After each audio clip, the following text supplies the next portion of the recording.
These are real stories of armed Americans.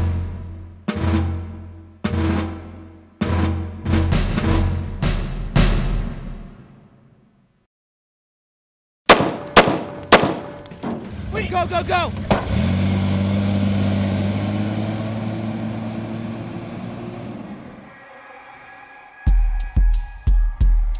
December 3rd, 2010, Kingman, Arizona. Two men from California, Terry and Dylan, come to Kingman to visit a relative. They decided to pick up one of Dylan's friends, Josh, at a local motel. Hey, Dylan. Hey, Josh, let's go, man. Josh, Terry. Yo, what's up, man? How you doing? Dude, I'm glad you called. I am so bored. So, brother does tattoos, right? Yeah. XIV, right across the knuckles, man. 14. You know what I'm saying? Yeah, no problem. Just go to my house. My brother has all the stuff. Hey, make sure it doesn't cover the brass, though, right? Yeah. I want them to see what's coming before they hit it. No problem.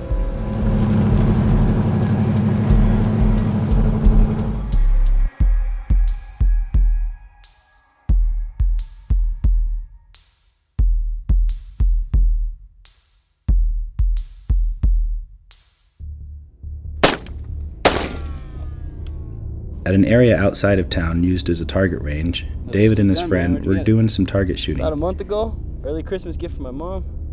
Nice. David had just gotten a 9mm pistol as a gift from his mom for self-protection. How many you got left? One for here, one carry just in case. 'Cause nowadays, you never know when you're gonna need it, you know? Yeah. After Terry gets the letters XIV tattooed on his knuckles, the three men drive around town. They see a man in blue walking down a road. Hey, you guys want to check this guy out? The man was a transient on his way back to Oregon. Are you guys for real? Why not? Let's get him. Hey, right over there, man. Right over there.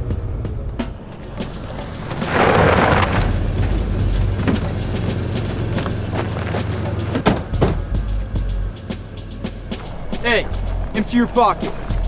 Hey, I'm just hitching home. I just came from the mission. I don't have any money. That's bull. You gotta have something. Yeah, you people get all kind of handouts. Look, I told you, I got nothing. After threatening the man, the three decide to leave. That's what I thought.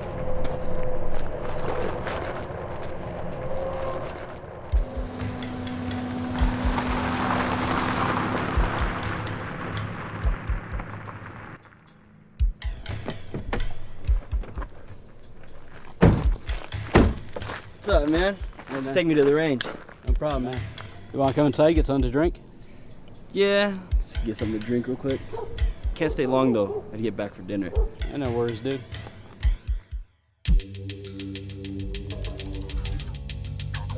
After the confrontation with the transient, Terry, Dylan, and Josh stop by a local shopping area.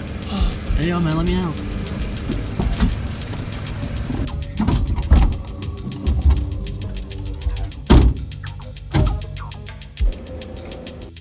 Terry notices two kids playing, one of them wearing blue. Hey, kid in the blue. Thinks he's a crit. Should we teach him a lesson? Damn right we should.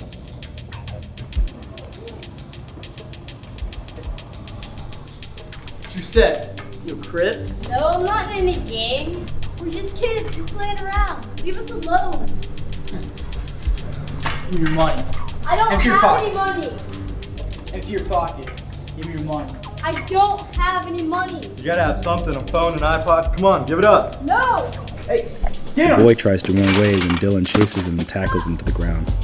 Terry then punches the boy in the head with his brass knuckles. Keep stuff from us? Huh? Is that it? Huh? A man hears the commotion, and the three take off running back to the truck.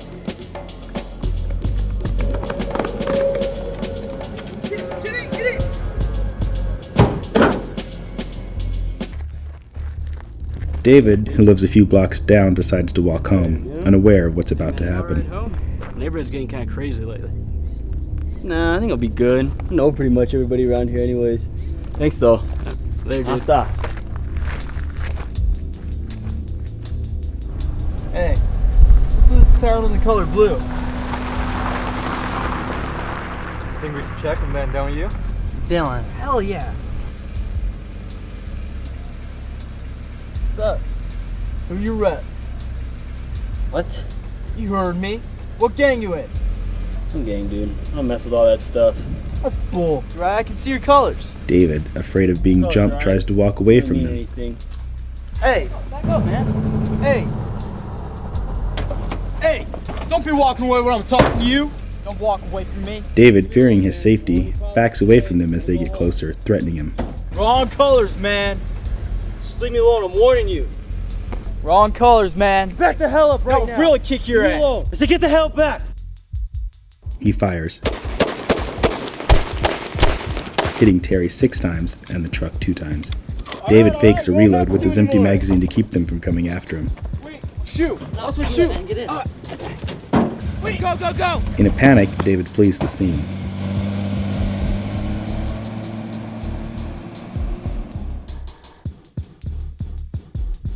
He runs down an alley. He's scared and thinks that they may still come after him.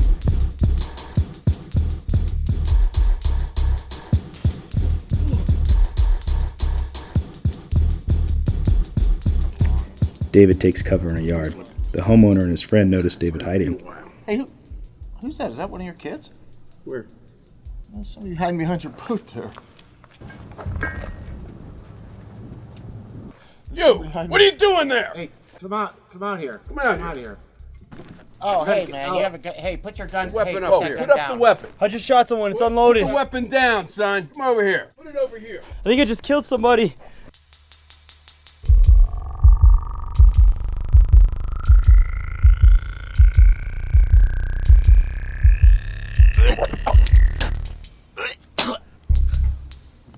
Come over here. Hey, put the gun down. It's unloaded, I What are swear. you doing Over there? here. Concerned for their safety, down. they make David leave his gun with them. What happened? It was self-defense. Wait a minute. Gangbangers, I swear they were gonna jump me. It was self-defense, I promise. Oh, I you have to report this. can't be here right now. Wait a minute. I have to go. Oh, kid. We got to report this. The 3 arrive back at Josh's house. Holy crap, man. Look what the bastard did to my While truck. inspecting the damage to the truck, they notice Terry in pain. Oh, man. He's been shot. Terry, how bad? How bad is it? I don't know, dude. I don't feel too good, man. Oh, crap, man. Look at all the blood. Shut up and go get something in the house to stop the bleeding. What am I supposed to do? I can't be here. Grab anything, a towel, blanket, anything to stop the bleeding. Don't worry, Terry. We'll get you to the hospital. It hurts, man. It hurts.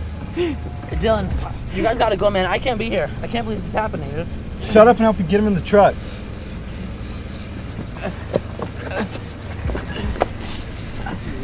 While putting Terry in the truck for the hospital, Josh remains at the house. I can't go, man.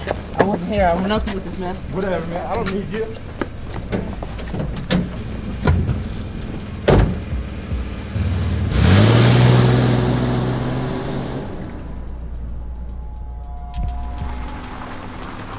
Meanwhile, an officer is responding to witness reports of a shooting in the area. Did you see anybody running by here? You just missed him. He took off up McVicker, but we got his weapon here. Good. Don't touch or move the gun. I won't. I'll be back to get it. Okay? A few blocks away, the officer spots David down a street.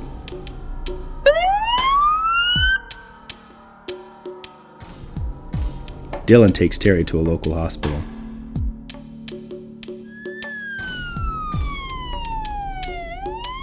The officer puts David under arrest in connection with the shooting. Drop to the ground.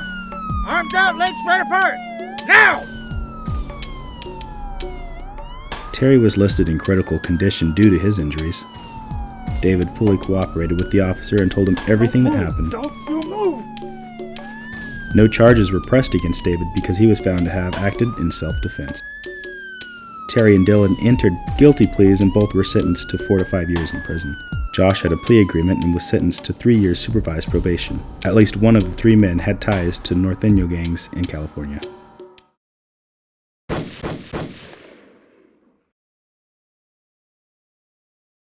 Hi, I'm Mike Dorman, certified concealed weapons permit instructor here at On Target Enterprise in Kingman, Arizona. What you've just watched is about a young 19-year-old man who did some things right and did some things wrong in saving his life. Here's a few things that he did wrong. One, he didn't have a cell phone, so he couldn't call from the scene, help. He did run away from the scene, but he did go into the neighborhood to get away from the attack. So his first responsibility was getting away from the attackers. When he went into the backyard and the two gentlemen talked to him, he should have stayed with them and waited for the officers to get there instead of leaving. The ammunition that he used was practice ammunition. He was using ball ammunition or practice ammunition out of the semi-auto. It makes it easier to shoot and you have less fouling with it, but it's not very good for a defensive.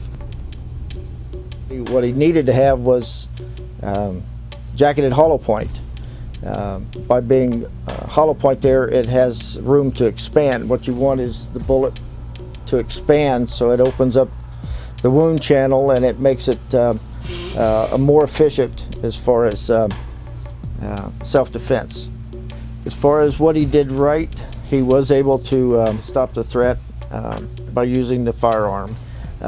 When he was in the backyard of the two gentlemen, they told him to leave the firearm with them, and that was a good thing that he did. That way he's not running down the street waving a firearm in the air, that could change the officer's view of what he is. You could come across as the aggressor and not the victim. You want to keep your distance. Distance is your friend. The attackers, when they got out of the vehicle and were confronting him, asking him if he was a gang member and that, backing up, walking away, keep your distance away from them. The further you are, the less chance of them of being able to team up on you. So he did do that right.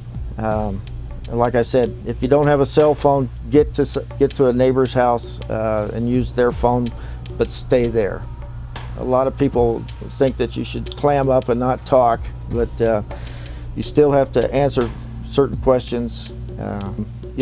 Talk to the officers and give them the correct information. I highly recommend that anyone that's contemplating buying a firearm to take a class before you buy the firearm.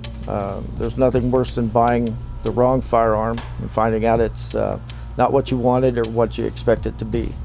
Remember, as a firearms owner, it is your responsibility to know the laws of your area pertaining to concealed carry and self-defense.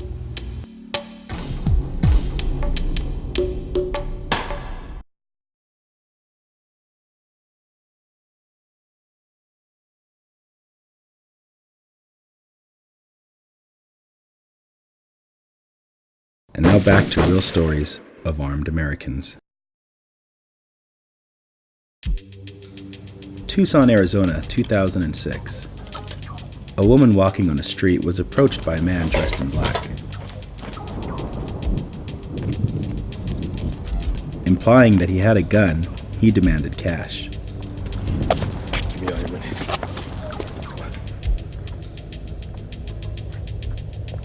The woman, while having a concealed weapon permit and a gun, made an attempt to make the man go away by handing the man some cash. Here. Well, you got When that didn't work, and in fear for her life, she drew her gun and pointed it at the robber, who then ran away. According to police, she was in fear of her life and defended herself appropriately. Mesa, Arizona, 2000. At her Apache Junction home, a woman heard strange noises coming from her front room. She armed herself with a .45 caliber handgun and then went to investigate.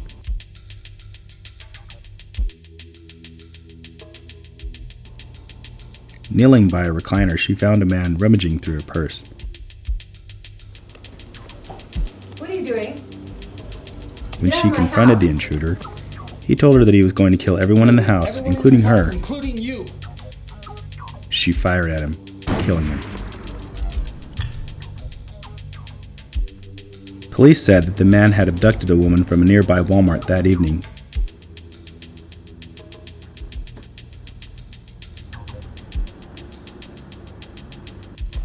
Then he drove her to a secluded location where he then raped and shot her. The victim lived to give police a description of her attacker.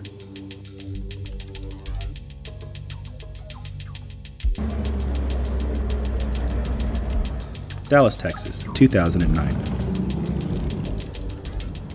A man was approached on the street by an armed robber who shot him in the chest and attempted to steal his victim's money.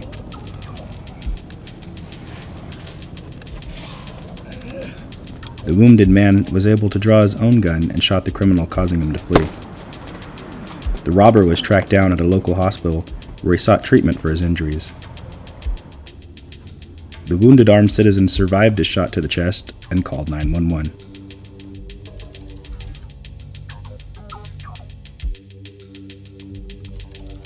Fort Worth, Texas, 2008.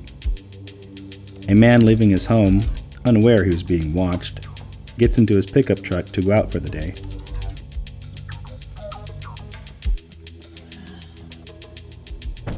The two men watching him approached him. They are both armed with shotguns. They order the man out of his truck, then pause to consider what to do next. What do you want? Wait, what do we do with him now? Without having a clear plan, the two assailants argue about what to do with I don't him. know, man. I thought you had this. One of the men told the victim to get up and go into his residence. Get out of the truck. Take it easy, man.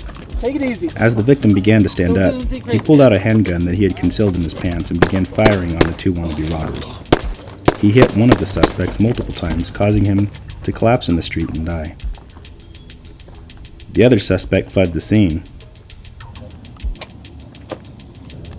The man's quick thinking saved his life.